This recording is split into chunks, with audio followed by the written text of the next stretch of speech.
Hello, coaches. We are going to talk about mobility, some basics of mobility.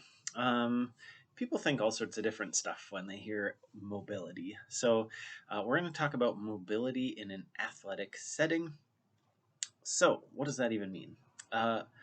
When I say mobility in an athletic setting, I think complete range of motion in functional movements and positions. So, complete range of motion. Some of this has to do with like those anatomical ranges of motion that you might be learning about in your NASM textbook stuff, or whatever certification stuff you're doing on anatomy.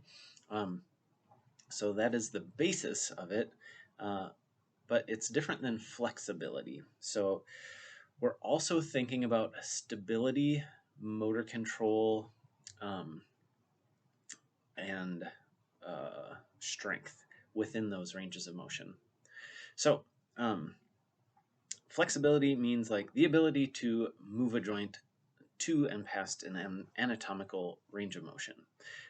Mobility is talking about the ability to like have competency, motor control, strength, be in control in a functional range of motion that typically is similar to like those anatomical norms of range of motion.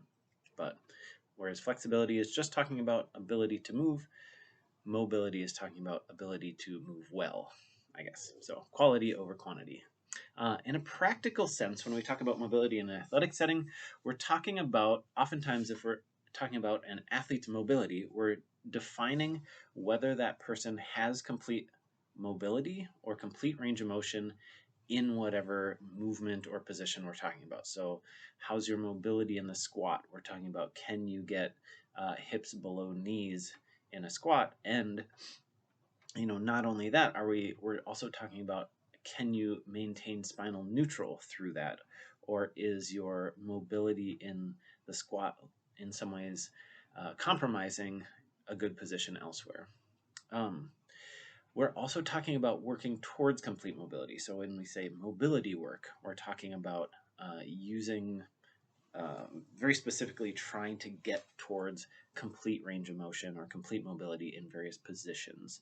So when we talk about, I'm working on my overhead mobility, I'm talking about being able to stack a weight in my hand directly over my body so that everything is lined up and there's not a lot of tension against that position. So why would we want to focus on mobility? So, mobility and specifically working on mobility can be one path towards helping people to improve their functional capacity. It can be a way that we can help people to improve their form and the safety with which they can move and do various exercises. It can help people avoid injury to have complete range of motion, and it can even address pain and discomfort in certain movements. So, when you're thinking about mobility, it can have all these great payoffs, but I want to encourage you to work within the limits of your expertise. So the more of an expert you become on mobility, the more you can apply it to specific things like my knee hurts. What can I do? Well, there might be a form thing that you can do. There might be a modification you can do. And there might also be some mobility work that could help take some of the tension off that joint that would improve their feelings in whatever exercise they're doing. But we can't just willy nilly apply mobility and tell people it's going to fix their pain. So work within the limits of your expertise. Coaching mobility. So sometimes we do mobility work and it's just stretching, and we're doing some easy range of motion stuff. We do this during warm ups. A lot of times, if it's like do some big arm circles, that's mobility work in some sense.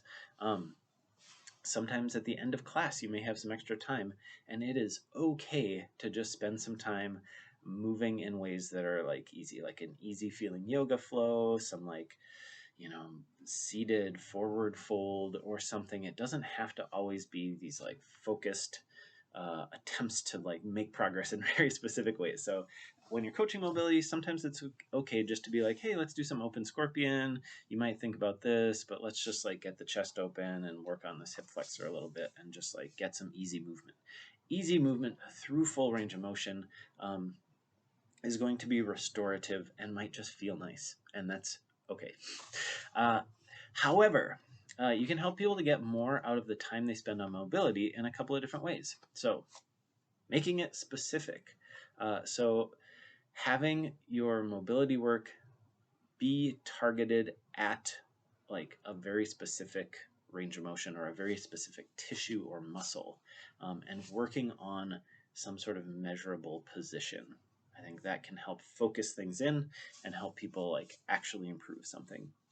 Um, Making it relevant to an exercise or position. So if you're working on a specific exercise, if you target the mobility work at improving the feeling of ease and stability in that movement or position, I think that can help people feel like they've made more progress.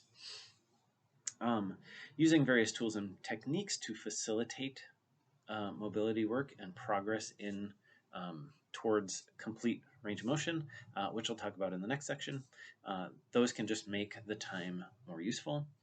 And then actually measuring progress. So, uh, it can be more than just a feeling of like, oh, that feels better. But actually measuring, and I'll show you some ways to like do some tests and measure progress of mobility. And that can just make it much more motivating and show people like, oh, this really is making a difference. I'm going to do this again. So a basic sequence that I like to use for mobility, and this is kind of can be departed from as needed. Warm, so tissues change better when they're warmed up. So usually some movement or at the end of a workout is a great time to do some mobility work. Smash, so direct pressure to muscles. Oftentimes we're trying to improve the length or length tension relationship of muscles. And so direct pressure on muscles will help to sort of get them make more progress in that effort than stretching alone. So warm, smash, then stretch. So once smashing has taken place, and you've taken all these stuck little bits and sort of smoothed them out, then they can slide against each other a little bit better, and stretching will be more effective. And then some other options to throw in there. So warm, smash, stretch is like the basic recipe for success. Optional is testing and retesting, which I talked about a little bit already, and I'll talk about more in the next section. And then applying proprioceptive neuromuscular facilitation, PNF. You may have seen that in a textbook somewhere. To all your smashes and stretches. I like to just refer to it as contract, relax, and breathe. I sometimes say mobility crab. Contract, relax, and breathe. Mobility crab. Mobility crab. Anyways, so there you go, basic sequence, warm, smash, stretch. I'll talk about some timings and some of those specific tools in this next section.